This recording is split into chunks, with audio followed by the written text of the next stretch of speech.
Welcome to Cryptid Crossroads 505. I'm Larry. And I'm Vince, Welcome to the show. where we talk all things cryptid, Sasquatch, aliens, hauntings. and anything paranormal you would like to share with us. You can reach us at cryptidcrossroads505@gmail.com. So settle in, open your mind, and enjoy the show.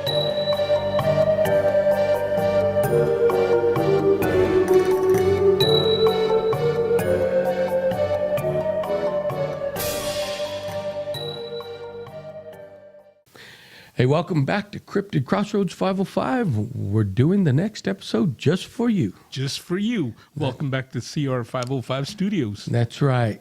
So, as we always do before we get started, we're going to give a shout out to our fans. And we do it with the toast. This is for you. It's not for us. It's research purposes. That's right. It helps us concentrate and maintain that... This is what helps us channel the aliens. There you go. That's what I was looking for. That's where you were trying to get to, yeah. So after we do this, we do channel the aliens, if you want to believe that. Either that or we're just drunk. Maybe a Maybe bit of both. Anyway, to you.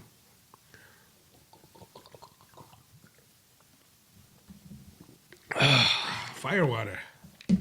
That is firewater. Now, just real quick, before we start our discussion, you talked about channeling aliens. Right. And that's pretty interesting because I read, it's been a few years ago, I read the book written by Sammy Hagar called Red. Right. And he explains how he came up and how he even went to gypsy fortune tellers and they foretold him that he'll have a career under the lights and this and that.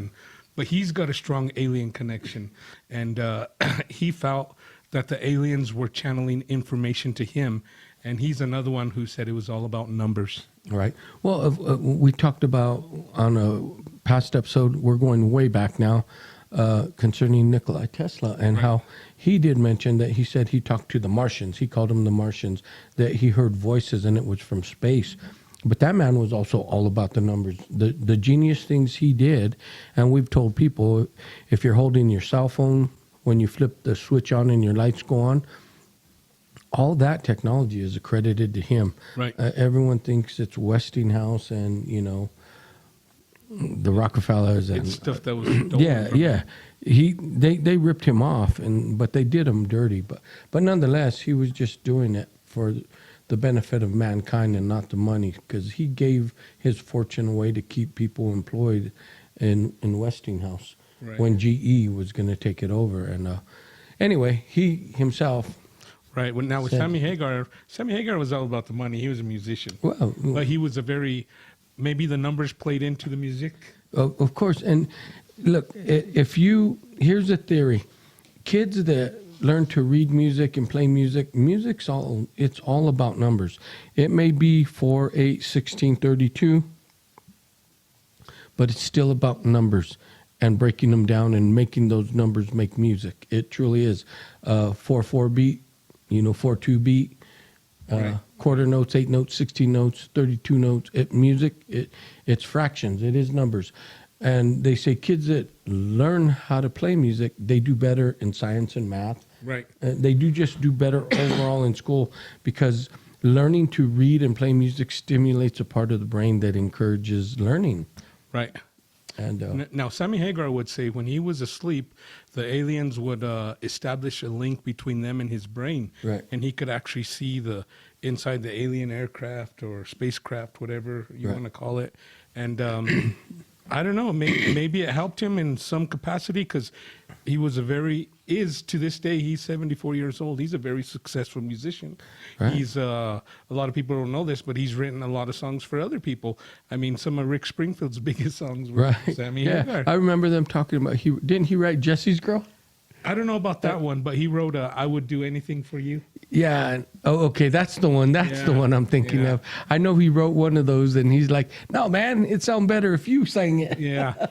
Yep. And Rick Springfield told Sammy Hagar, "You know why I had more success? Because I look better." He said, "Sammy, you may sing better than me, but I look better." Well, Well- anyway, and that that kind of went over to Sammy Hagar's business side too, because he was a very savvy businessman when he got into the alcohol business. Right. And they opened that bar in Cobble wobble. Yep, it was failing because he went in partners with the Van Halen people. Right. And when it started failing, he wanted to put more money in it because he believed in it, but everyone said no, so they bailed out. So then it was his. Right. And Well- then it blew up. Well, you know it was failing if the Van Halen brothers were in it because they were drinking all the profit. There you go. And that it just shows you it's true because when they bailed out, he got successful. Right. But anyway, just another example of somebody who claims to have channeled the aliens. Right. No. And there's many people that say that happens, even what we call lay people, ordinary people. But what we wanted to talk to you about tonight is back on the Sasquatch topic because that's what we do and that's what we love. 'Tis the season. Tis the season. Here in New Mexico, the weather's getting warm, and we're about getting ready to gear up and go see if it's going to be suitable for us to make our way into the forest there. And once again, do our research. Right. Right now is not a good time to go. We could get through whatever mud's left or snow. That's Right. no problem. But if you've ever been in New Mexico in spring, you know the winds kick up. Oh. And we've been there at night when it's windy and it's just Horrible. a total bust. You It can't is. hear nothing. You're miserable outside. Yeah, it is a bust, but it's going to be that time real soon. But the topic tonight is back on the air is episode 3 of Expedition Bigfoot. Season 3, episode 2. Yes, season 3. And we recently watched episode 2, which to me is one of the best episodes from the series. Right. Now, if you haven't seen it yet, spoiler alert, you better plug your ears. That's right. If you don't want the spoiler alert, plug your ears because we're about to divulge some really good information from that episode. Right. Now, I was telling my brother, Finding Bigfoot, that's all we had at the time, like we were saying, and we watched it. But compared to what these people are doing, Finding Bigfoot's a joke. Right. I mean, don't get me wrong. I love that show. I loved watching did, it. yeah. I probably watched every episode they put out, but I did too, but here's my thing. They didn't really get down and dirty and camp out and do the research and use technology like these people are doing. Right. Let's say toward the end of episode season 1 and one of the last episodes, that distinct big print they found. right. We'd never seen that on Finding Bigfoot. Not like that. They've had some so-called thermal hits, but Yeah, I don't know what's real and what's for TV. I know. But what we're getting to on this episode, which is episode 2, season 3, Expedition Bigfoot, there's toward the end of the episode, of course, they saved the best for last. There is a scene where one of the characters are in a valley. They're walking through the river looking for evidence and whatnot. And as he stops in the background, and it was caught perfectly by the cameraman, you see a shadow cross, and it's not a small shadow. And it had to be pretty high because they show the ridge it walked across. And I watched it over and over like 4 times, and I'm like, that's a pretty defined shadow. Right.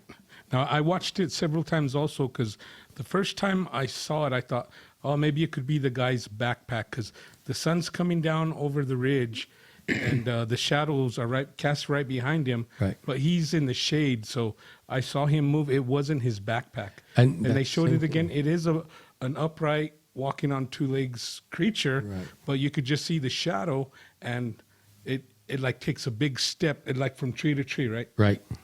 Now, here's my thought. I thought, okay, because this is a TV series, was that done for the series? Did they? But of course, there's ways to do it. But I'm like, is that really? Because if that's genuine, that is hella good evidence. Yeah, that was really good. Now, on the nighttime, was it the nighttime investigation? Yeah. With the Maria and what's the other guy's name? I don't remember his name. I'm bad with names, and I'm sorry. It's because I'm old and Viagra affects my mind. I mean, did I say Viagra? It should make your mind sharp as Sharp. a pin.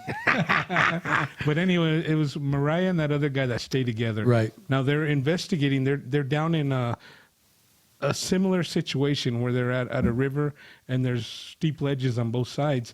Now rocks keep coming off at night. There's a fish trap made with sticks, and they think maybe the Bigfoot made that. And at night they're trying to come down, but these guys are down here camping, so they can't get down there. That's why they're throwing rocks in the river. And at night they hit the lights just right. There was a shadow ran across in front of them, and it disappeared. So, but they don't know because of all the lights.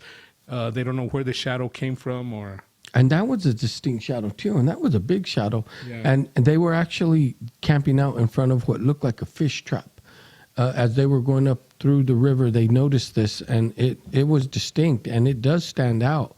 And it looked like, a fish trap that like primitive man would use. And we all know because archaeology says this is how they did it and blah, blah, blah. But they could still be doing it today. Right. But it is definitely a fish trap. And they camped in front of it, and they started getting all the activity of the rocks being thrown down toward their way. And it wasn't just one. There was a lot of rocks being thrown. Right. So that says, was there just one? Was there more? Who knows? Anyway, if you haven't seen this episode, to me, it's one of the best ones yet. I would encourage you to check it out. Now, Ronnie LeBlanc is the guy that stays with the doctor. With Dr. Maria. Yeah. Yeah.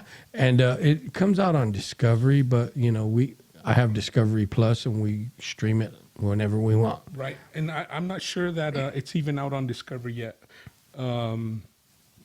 Because it usually comes out first on the streaming. Okay. Well, then we're privy, so I hope you have Discovery Plus. Right. If not, man, spend the $5 if you're a Bigfoot enthusiast to check this out. And Animal Planet, they're the ones who show Finding Bigfoot. Right. They'll play marathons or show it over and over, old episodes. But for some reason, Discovery or it comes out on Travel Channel, I think, doesn't it? Because that's part of Discovery. It does. It's So, a travel channel episode. But they'll play new episodes, but they need to start having marathons, like at least play the first and 2 seasons, like Animal Planet does. And Because it's good. I mean, it blows away Finding Bigfoot. It does. But see, here's my thing. I just stream it and watch it whenever I want. I don't really watch live TV anymore. I'm a cable cutter, and I like the streaming services because I get only what I want and nothing more. Right. And I cut out all the bluff with all the other bullshit, and I'm going to say this one thing. Discovery Plus has everything I like. There's a lot of paranormal on there. Yes. But you'd be surprised. There's a lot of other things so if you're a man or a woman and you're into Bigfoot, but your significant other isn't, man, there's plenty other programs that they could watch as well. Right. Now, I'm not trying to sell Discovery Plus, but I'm just saying if you're into Bigfoot, paranormal, that's your channel. But if we were going to sell them and they want to sponsor us, wink, wink. We're right here. No, there is a lot of good stuff. And as a matter of fact, I just talked to him, and we'll talk about this in a minute, about another series on there. And I had just discovered it. He's watched most of it. Yeah, I have. It's pretty good, but we'll get to that in a minute. We will. Now back to these guys. I love this show because they're out there. They're out there in the middle of nowhere. It shows you the terrain map. Right. Or on Finding Bigfoot, they're always on a road. You ever notice that? Yeah, they're on a road trip. No. Oh, Even when they do their investigations, they're walking on a path. Yeah. I'm like, and see that I noticed that, and the difference between Expedition Bigfoot is these people get into the wild where these creatures would habitate, where they would live, hunt, sleep. And you're right. Finding Bigfoot, they look like they're in the deep woods, but I guarantee you, if the camera turned around, the road's right there. And there's a couple cars behind them because I'm not, trying to knock them because I probably couldn't walk much further than Bobo, but Well, they're not in shape. And these people on Expedition and Bigfoot, they're in better shape. Yeah. They could go out on that terrain. They are. But the thing I get from Expedition Bigfoot compared to Finding Bigfoot is they're totally serious about finding this creature. Right. They want closure, which I do too. Right, and I like the methods. They're more scientific, more sound methods. Right. Finding Bigfoot, you see him out there playing a drum set. You know, I get it. You want to pique Bigfoot's curiosity, and he'll come in. And we talked about this off mic all the time, and I'm sure we've mentioned it, but I don't believe you could go out into the forest and find Bigfoot. No. If you stumble across one, it's because they want you to see them, or it's just you hitting the lottery. They screwed up. Yeah. And I believe you got to bring them into you. Well, my theory is you're going to know that they're around because, for one, you're in their territory and they don't want you there. That's the first thing. That's how they'll let you know that we are here and you're not welcome. Number two is, like my brother said, you're out hiking, you're going through the woods, and they're strolling, getting from point A to point B like you, and you cross paths. Right. There's a lot of those sightings. But I think it's more you're going toward their territory. Right. Because I'm sure they know where they're way before we know they are. We know that. Right. And we've been lucky, and I think the spot we have is it's right in I guess in the middle of one of their paths. That's why we've had the interactions we've had, right, because they're passing through our area where we go. But they don't mess with us too much. They let us know we're there because there's other humans. They understand that's a human area. Yeah. So they're kind of stealthy when they go through. But we picked a good location because we're far enough off the road where no one's going to bother you or, make too much of a ruckus. But down the road is the lake. And Right. the day people at the lake, if they're fishing or whatnot, they catch a fish and they gut it, they throw all the guts right there or right along the bank and whatnot. So for a creature that's looking for quick protein, that's any creature in the forest. Right. Yeah, that lake is a good source of a free meal. Right. So I say that they do use that. Of course, they're excellent hunters. We all know that. They survive. We've told you people there's plenty of berries and everything for them to survive. The water's there. But every now and then, maybe they take a stroll to the lake to have some sushi. Right. Like you said, it's easy meal. Easy meal. Yeah, and a lot of times you could use the lake during daylight hours. There's no camping. Right. So they have the run of it at night. They do. Now, I did pull up some Squatch maps, and in our area, where we go, the mountain, Jemez Mountain, there's not only that place, but we have several dots throughout our state of New Mexico, which was surprising to me that these creatures have been spotted. They're known to go through or habitat. And because, I think they pass through. My first thought was they pass through. But after going up to the Jemez for as many years as we've been going, they could definitely just settle down and live there and have generation after generation if they want. There's no need for them to leave. No. Especially since, people say they follow the game, but the game stays there, so why wouldn't they? Because they shut it all off during the winter. Right. And then as you go toward Los Alamos, that's government land. That's shut off. That's shut off. All year round. And the elk herds we've seen, I showed a video to one of my friends who's an elk hunter, and he said, "Where did you shoot that?" Yeah, I that time we pulled over on the side of the road. Yeah. There was, I'd say, a minimum of 70. Minimum. And he said, "I have never seen a herd like that." I said, "We see them all the time." Yeah. Deer, I've showed him videos of deer just roaming around and that we've been like 3 feet away from on the side of the road. And I'm like, these creatures are all over here. I have video of turkey, quail, you name it. It's there. So these creatures, if they want to stay and habitat there, right. Maybe it's not a big clan. Maybe it's just a small family, which we've been told is there. They could definitely sustain their livelihood. Right, and there's other predators we've run into. I've run into a bear. We've mountain lion several times, but I don't think they'd be any match for a Bigfoot as far as a territorial dispute. Yeah, but back to what we were talking about. But Expedition before we Bigfoot. get back, you said we picked a pretty good spot. Now, I would argue, The spot picked you. right? No, I was going to say nothing happens by coincidence. That's Right. just the way I think. The spot picked me. It because did. The way it played out, it did. And, and I tell people that you had your initial encounter. You had the fear you had. You left everything, the fire going, all your camping equipment. Don't all say you, that, I'll get a ticket. Oh, all you took was what mattered to you, your kids, and left. Right. Even you had to pick up the shoes, but who cares? And I tell my friends, he left. They went down the mountain, and they didn't come back till sunrise. Then they packed it up, secured the camp, and they left. They got the hell out of there. Right. I said, and it took me a little convincing to get them to go back up there. Right, and Once he told me. it took me a little bit just to even tell him, because I was off for a while. I think I was on vacation because my kids were on summer vacation right before school, and I remember sitting in bed or laying in bed thinking, I'm never going back there ever. Ever. Never, ever, ever, ever. Right. Okay, but let's get back to our show. Our show, We're Expedition. like two housewives. We watch our shows. That's right. And this is one of our shows. Anyway, and like we were saying, in this show, there's just so many. I don't know. I give them kudos for what they do because they have so many. What's the word I'm looking for? Techniques So many where they're different techniques. where they're trying to lure the creature in, and like this episode started, they set off a drone with a primate hormone, and it sprayed the forest, and they weren't the only ones that were hearing activity.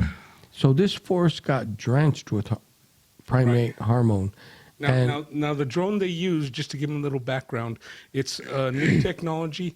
They're using it for crop dusting. Right. And they did show how it's used for crop dusting, and they did give credit to the agricultural industry saying this is what they're doing, but we're going to use it and we're going to spray primate hormone. Pheromones, yeah. Pheromones. Yeah, and the way I like about Expedition Bigfoot is they use algorithms. Right. So they compile all the sightings, all these accounts of Bigfoot, and I guess the computer figures out where the next likely encounter will be. Well, So that's kind of how they pick their target area. they did, but But on last season, right. they were there and they weren't having a lot of luck, and he ran to the guy at the gas station. Yeah. And that's why they went to this area. Exactly. But and in this area, they went back to where they found that big footprint. Matt, that was one of the best prints I've ever seen. Me too. It was so defined. It was great. I was like, good God, cast that. I was just waiting for, I hear the brush pop. Right? No, you're right. Paul Friedman. Yep. Yeah, God rest his soul. But they went back to this area, and I'm like, and you should. This is the area because, once again, there's water, there's life, there's game, there's everything that they need to sustain life. And I thought it was a smart move by going back because that print was on point, and you hang out long enough, they're going to say you're in my territory and you got to get out, which they were kind of doing. Right. Now, if you're familiar with prints, you've seen them, even the Paul Freeman, you could see some definition. This has got to be one of the best prints I've ever seen. Right. Because, man, those toes were perfect. Oh. And what seals it for me is these guys are outdoorsmen. They are a doctor, a primatologist. Right. They went and they looked and they're like, nope, these ain't bear tracks. Because sometimes a bear track will be confused for a Bigfoot because the way the footprints. Bear walks print over print. Print over print. But still, when they do that, you could see the middle. Yeah. No, if you go look at the last episode for yourself and see the print, you're going to be like, holy crap, that is a good print. And it's definitely, it looks like a human print. Right. Just bigger. Just a lot bigger. But what I liked is where the toes dug in. Yep. That was a selling point. But what I'm saying is they were right to go back to this spot because of that print. And, we're creatures of habit, so they are too. Right. Supposedly, everyone that's gotten hair samples or whatnot, and the ones that weren't afraid to disclose it said, it's primate, but it's got some human DNA.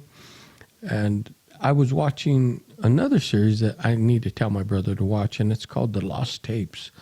And I think this is all done for TV. I haven't made my decision yet, but there's one particular episode on Bigfoot, and they go through the possibility of not evolutionary, but you know how they take it back to the time where there was. I'm going to put it in layman's terms because I'm not going to use all the scientific. Cave women that got rogue and supposedly like Gigantopithecus that was roaming at the same time, and they interbred, and that created what we know today as a Sasquatch. Right. And they kept interbreeding, and they bred with humans, and humans were rogue, and they were rogue, and they just throw that scenario in there. And some of the sightings of people say they've had. One guy who claimed he was a hunter said he had the opportunity. He shot a male and then he killed a juvenile. Well, he got so scared that he feared. He said, "Oh, I did so bad. I did something wrong." His partner, when he came upon the dead body with him, said, "Oh, we got to bury it. We got to cover it." He said, "This is wrong," because it was so human-like.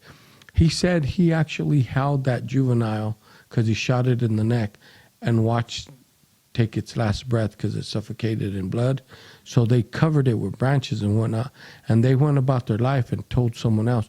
Well, they went back to try and find it, and they just found a piece of like the hide left, and they sent the hair off for analysis, and it came back that it's partial human. It has human DNA and primate DNA. Okay. Yeah. No, that's a pretty good theory, but the thing is, it's all theory. It is. And we've talked about this before. I've heard other theories where, like, they go by the tracks. Now you got several different kinds of tracks. You got the ones that are real human-like, and those are the Bigfoot, and the ones where the toes are sprawled out, Right. and those are supposed to be the true giants, the Sasquatch. Now, a lot of people don't differentiate between the two, but some people in the Sasquatch world do, Right. and that's how they tell them apart. Now, the Bigfoot does have human DNA, where the Sasquatch is genuinely giant ape. Right. No, I just, there's so many programs out there. Some are just, I'm going to call it what it is. Some are bullshit. Some are just for entertainment. Well, there's too many that are bullshit. Yeah. How about that? But some are really genuinely out there and trying to do their research and prove that this creature exists. Now, I'm going to throw it out there. My son contacted me and my brother, and he said we should go to the Big Thicket because we always hear about the Big Thicket. He called us and said there's cabins for rent in the Big Thicket. So we may be headed to the Big Thicket for We're a down. weekend. Now, if we go, we'll let you know, and we might be able to. Of course, we're going to take all our gear. That's right. If we go to the Big Thicket, we are definitely podcasting live from there. Now, if you see a video clip of him running away and me screaming something, throwing me around, Then that's not fake. no, but I mean that'd be awesome. I'm excited to go down there. Yeah. My son, he called us and said, "Hey, there's cabins for rent down in the Big Thicket." And I was like, we looked at each other and said, we should go. Yeah, and we'll go without hesitation because his boys will go with us, and they're usually armed to the teeth. Oh, yeah, they got the weaponry. Yeah. All we'll take is our telescope and our infrared. That's right. That's and right. extra pair of underwear. Well, I won't wear underwear because I may be changing too much. Well, we might have some good good contact if you don't wear underwear. But anyway, we were going to touch base on another series on Discovery Plus. Right. It's Go ahead. called what is it called? It's called Alaskan Killer Bigfoot. And it's a series.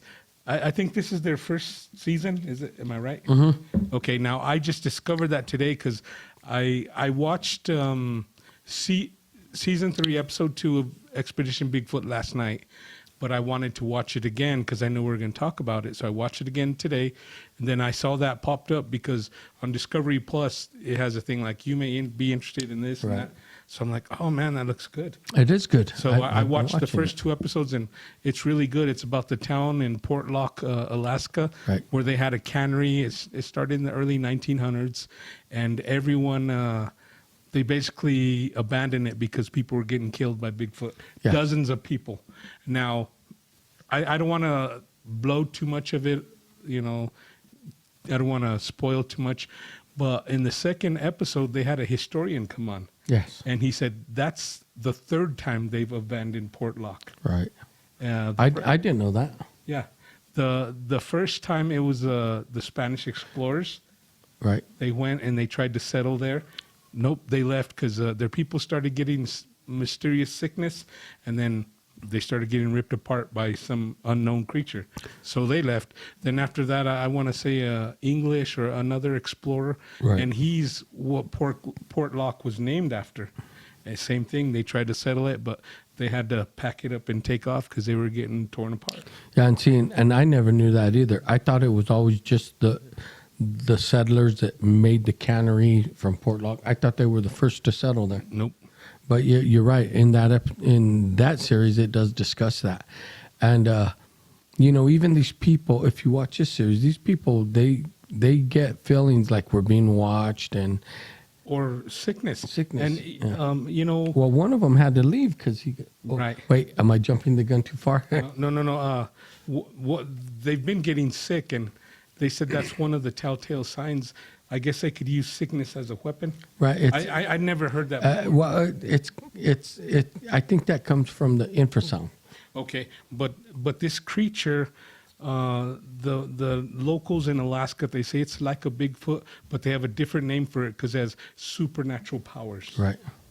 And I can Ninic or something. I can't remember. Yeah, the name. I'm not even going to butcher the name because the locals will send me emails saying, "You idiot, you can't even read." No, not. They're not going to say that. They're going to say, "Hey, we send you a plane ticket so you could come visit." Oh, I would. I would. We'll never leave Portlock. I would. Send it. Yeah. I'm going to be like Joe Biden. Oh, just send it. I may leave Jilly, but just send it. I want to go find one of them Sasquatch guys and smell his hair. That's right. I heard they're the key to our oil problems. Yeah. Anyway, back to the subject. There's some really good, interesting documentaries, movies, and series. Right. And Discovery Plus, Tubi, check them out. We watch a lot of the stuff because we're into it. Right. But I also go and I read like what people post. I look at YouTube videos, just like y'all should. If you're into it, you should be doing too. But before we leave and end, what's going to happen next week is I've been reading Chariots of the God by Eric Van Daniken. And we're going to talk about that on the next episode. Now, I was telling my brother, the intro to this book says if you're a believer in God and you're a stout Christian, this book may shake your faith a little. And some of the theories out there that he has are pretty radical. And they're not that radical, I guess, because he sold millions of books in many languages because people truly are into this. They want to know and they believe. But my point is, there's some facts that some scientists that he brought up talking about Earth-like planets and why aliens can exist is what I want to touch base on. Now, for this, I'll make sure I have all my notes right and everything's going to be pristine because when I was reading it, I was blown away. I was like, that makes perfect sense because we as humans think that we are the ultimate beings. This is the only planet that supports life, and we are it. Think again. Right. But we'll bring that to you soon. Coming to a podcast near you. That's right. Anyway, thanks for listening. We hope you like what we shared with you. And we're not joking, man. Go to Discovery Plus and watch all these series. Right. You know that thing? That thing, man. It only costs $4.99. It's well worth it, though. It is. And if you're a Squatcher, that's or into paranormal, Right. Or into anything because they got everything. they got it for you, man. Anyway, We're glad you stuck with us and listened to us tonight, and we hope you enjoyed it. And have a good night. Thanks for listening.